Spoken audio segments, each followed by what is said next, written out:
Peggy 3.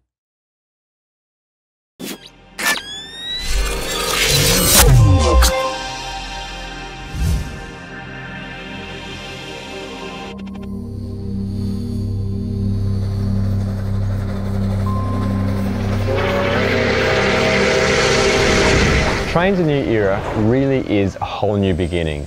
Very big project. It's probably the biggest thing we've done in Trainz history.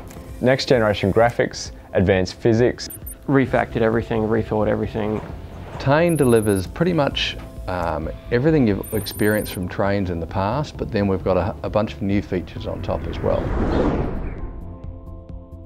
Yeah, our interface has been improved across the board.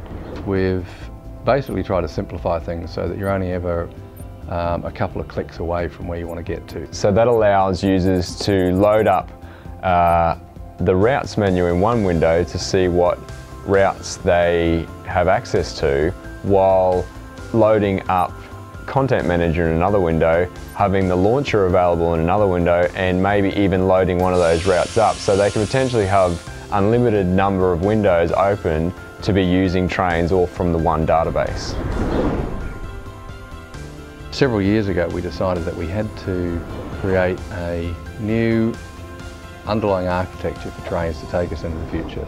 The relationship of E2 and Trainz is, simply put, that Trainz is the game and E2 is the engine. We also have a much upgraded lighting and shadowing system, so everything looks a lot more realistic. Normal maps really pop out at you. It's not a bought off the shelf engine. It's written custom for us, by us. What it means to an everyday gamer is that you're going to get much better graphics, you're going to get much smoother results. As you move around the world, everything's going to stream in smoothly. They're going to get the best experience they've ever had in Trainz. They're going to be driving along. Driving through a forest and all the trees having a shadow on the ground, cast dynamically from wherever they happen to be. You see that tree waving backwards and forwards? The shadow moves at the same time. It's brilliant. And to have that cast across the track and onto the side of the train and whatever. Particles like smoke and weather glide off the terrain. Smoke won't penetrate through tunnels or penetrate through a bridge. It will billow underneath it and billow around it. So you get some really cool results visually from that kind of thing. That and the lighting effects are much crisper, much deeper. You get more bright highlights, more specular, more reflections, more bump maps.